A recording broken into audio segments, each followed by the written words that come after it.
Rasululloh sallallohu alayhi va sallam bunday deganlar: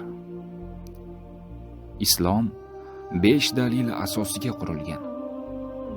Islomdan murod iymon demakdir. Iymon so'zda ham, amalda ham bo'lishi kerak. Iymon kuchayadi va susayadi. Dalili: Alloh taolo Qur'oni Karimda iymonlarni yanada ziyoda qilsinlar deb ularga hidoyatimizni ziyoda qildik. Va Alloh taolo hidoyat topgan kishilarning hidoyatini ziyoda qildi va ularga taqvo ato etdi deb aytgan.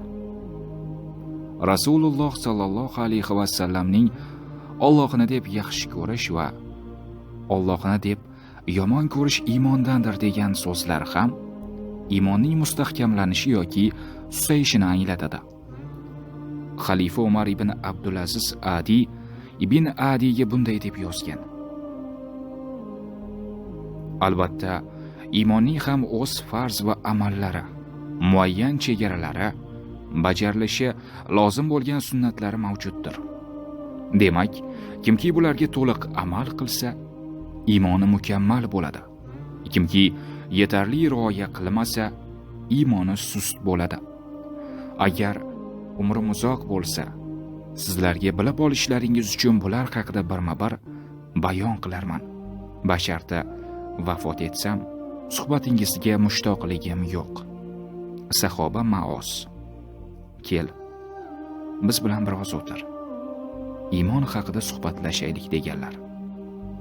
Ibn Umar aytganlar: Banda ko'ngliga kelgan har bir gunoh xavfi bor narsani tark etmaguncha taqvo haqiqatiga yeta olmaydi.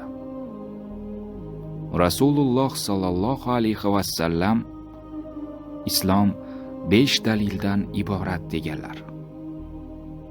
Kalima-i shahodat aytish, namoz o'qish, zakot berish,